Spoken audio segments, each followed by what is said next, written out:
everyone, Chef Steph here. I just want to thank the International Sous Vide Association for allowing me the opportunity to share a recipe for Meatless March. Pretty exciting. I hope you're going to enjoy this one. This is Sous Vide Jasmine Rice. Pretty exciting, so I can't wait to show you, and thank you all for spending a little bit of time with me to learn about how I sous vide meatless. Okay, so let's talk about rice. So I'm doing jasmine rice. The fancy popular rices are jasmine and basmati. Basmati gives you more of the pilaf feel. It's more, I'd say a little more elegant, a little more piecey, whereas the jasmine that gives you more of that stick to your chopstick feel. With the white rice, you want to make sure that you rinse it very, very well. This is probably the most tedious part of the process. I rinse it like 6 or 7 times. You're never going to get it super clear, but clear enough. And what that actually does, it's not because your rice is dirty, it's because it gets that starchy layer off the outside so you don't get that gummy rice that nobody enjoys. Brown rice, you don't have to do so much because of the way the milling process is, that outer layer is actually removed. But for today, we are going to do a cilantro lime jasmine white rice, and we're going to do it all in the sous vide. It's pretty easy. So here are the ingredients. We have a white rice, which this is a cup, by the way, which goes directly in the sous vide bag. Very easy. I have about 1/4 of diced onion. I will actually put this in a separate Ziploc bag, and I will warm it through the last few minutes of the cook because I like warm rice or warm onion in the rice. This will be for once we start mixing it. We've got some toasted sesame seeds here. We've got a half a lime. And we also have cilantro. So that'll be when the rice is actually done. And then during the cook, I have a mixture here of broth and a little bit of orange juice and a little bit of ponzu, which is basically a citrus soy sauce, if you will. A little lighter, a little less intense. I see, to make it easy, you literally just put it right in the bag. I'll put this in once it gets to temperature. I'm also going to add a little lime zest and maybe a little seasonings, just whatever I have. So that being said, that is really the process. The hardest part of this dish is getting it into your sous vide when your sous vide gets to temperature, because this will go just for an hour, but it goes at 195 degrees. So I actually have my rack here. I'll get this in my rack. I'll get it placed. I'm going to turn the sous vide on.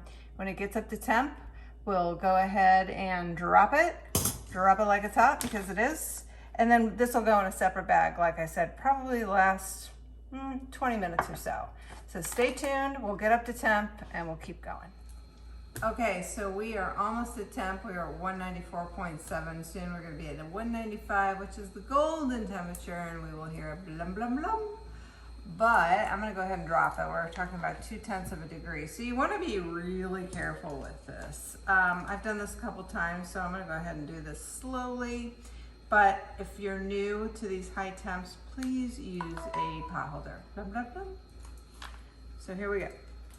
Always the farthest point away from the sous vide. I'm going to drop, drop, drop. And then I'm just going to take these magnets and we're going to hold it right there. And that should really work, keeping it submerged. So we're gonna let this go for about an hour, and then this is great. This is usually when we end our sous vide, we're doing a lot of protein and we're having to do a reverse sear. This time, literally, that liquid and that rice is gonna get absorbed in an hour, and all we're really gonna have to do is fluff it with a fork, season it, and we're gonna have dinner.